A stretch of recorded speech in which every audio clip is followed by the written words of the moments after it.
السلام عليكم. ازيكم حبايبي؟ عاملين ايه؟ يا رب تكونوا بخير. معنا النهارده فيديو جديد ان شاء الله كده. هنسمي الله وهنصلي على الرسول عليه الصلاة والسلام. ازيكم؟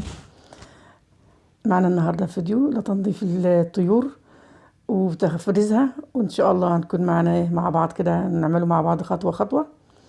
هنسمي الله كده. معنا حلة كبيرة فيها مية، سيبها تغلي، ونحط بس فيها معلقة ملح وعودين كركديه او نص ليمونه بس عشان الحله بس ما تسمرش، انما هو مش له يعني مش له حاجه غير ان احنا بس بنحافظ على الحله بس. طبعا احنا بننزل بيه في الميه كده بعد ما تغلي، وننضف نشيل الريش كده بالراحه، وتحاسبي عشان ايه لو مثلا يعني مش يكون يتجلف منك او الجلد يطلع في الريش كده بالراحه، فلازم تكوني تعمليه حلو وتصمتيه حلو في الميه. بعد كده انا بنضفه كده واشيل الريش بالطريقه دي. بعد ما اخلص كل الكميه بنفس الطريقه بشيل كده المنقار بتاع البطه، وانضف الجناح كده وايه.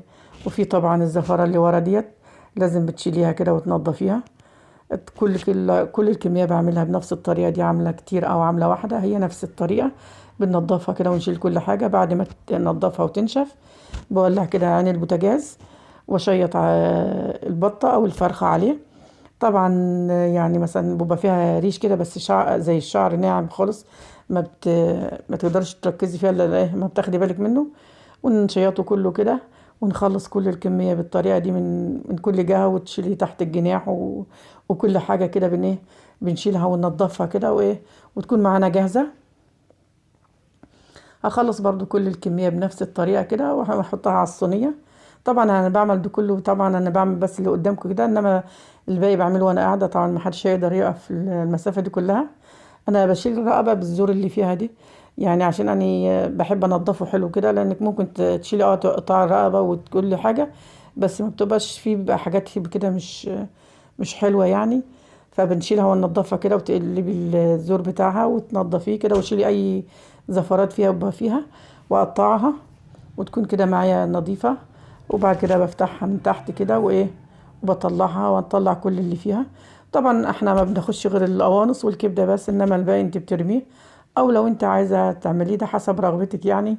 فما ما تعمليش ليه كانت يعني ده حسب الرغبة برضو يعني. في حاليا في حاجات كتيرة بتبقى حصلت من الموضوع ده كتير مع ناس، فاحنا بنحب نشيله كده وننضف ونشيل القناصة كده وننضفها كل حاجة بتغسليها. واللي بعمله بحطه في حلة فيها مية، طبعا بتنزليه في المية وتغسليه واحدة واحدة وتنضفيه وترجعي تعيديه. وانا عملته كده، يمكن دي تاني مرة بغسله وانضفه. اي حاجة فيها عفارة فيها حاجة طبعا، بس يا ريت تكوني معلومة تكوني وانت بتذبحي الطيور، وخصوصا لو انت في البيت مثلا او شاريها، ما بتحطيش فيها ما تخليش تكون واكله يعني وماليه مليها اكل، عشان لو هي مليانه فبتتعبك وبنزل الاكل اللي فيها. فايه خليها بس تكون شاربه ميه مش اكتر يعني. بغسل كده دور واتنين وتلاتة لحد الميه وتنضف معايا. بنفس الطريقه بنزل بمعلقتين من السكر، ومعايا كمان معلقتين من الملح، ومعايا كمان نص كوبايه خل، وعصير ليمونه او ليمونتين حسب يعني. اللي معايا ليمونه كبيره فانا عصرت واحده كبيره يعني، وبرمي القشر فيها، وبالنص كوبايه الخل.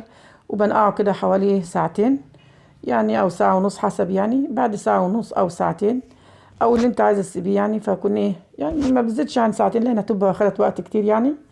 بغسله كده وانضفه. بعد كده بتطلعها وتحت الحنفيه كده بميه بسيطه يعني مش كتره، عشان يعني التهدير في الميه مش حلو. فاحنا بننضفها كده وبنغسلها من كل جهة وننزل كل حاجة.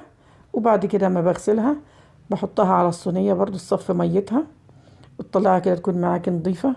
بتعينيها مثلا تخزنيها في الفريزر، وقت ما تعوزيها بتلاقيها. حد جالك على بسرعة كده يعني انت مستعجلة بتلاقيها معاكي. انت عايزة تطبخي بتطلعيها من الفريزر مثلا قبلها بيوم او من بالليل، بتصبح تفك معاكي وتكون نظيفة معاكي جاهزة تطبخي منها على طول. طبعا انتوا شفتوا المية عاملة ازاي مكانها. بعد كده غسلتهم وحطيتهم على الصينية يصفوا. انا بشيل كده كل بطة بالقناصة بتاعتها بالزور بالرقبة دي بس بشيله. انما الكبد انا ما بحبش اخزنها صراحة كتير يعني، لاني ما اعرفش ما بحبهاش تتخزن كتير. فبحب اخد الكبد وان شاء الله هعمل بيهم اكلة تاني يوم. بس هشيل كده كل حاجة كده وانضفها، وكل حاجة يعني كل بطة باللي بتزور بالرقبة بالقناصة، وتكون جاهزة معايا في كيس.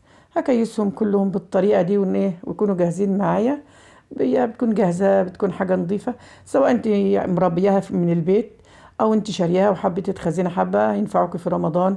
يعني كده. انما انا من عندي فانا كنت مربية عندي وبذبحهم.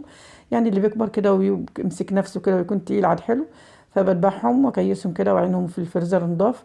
وقت ما عاوزهم بلاقيهم معايا، بعبي كل واحدة في كده في اكياسها واجهزهم.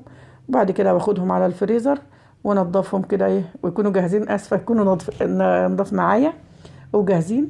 ركنتهم كده على جنب، وشلت معايا كده الطبق في الكبد او القلوب، وعندي بس قناصة واحدة لاني عايزة اعمل بيها اكلة بكرة ان شاء الله.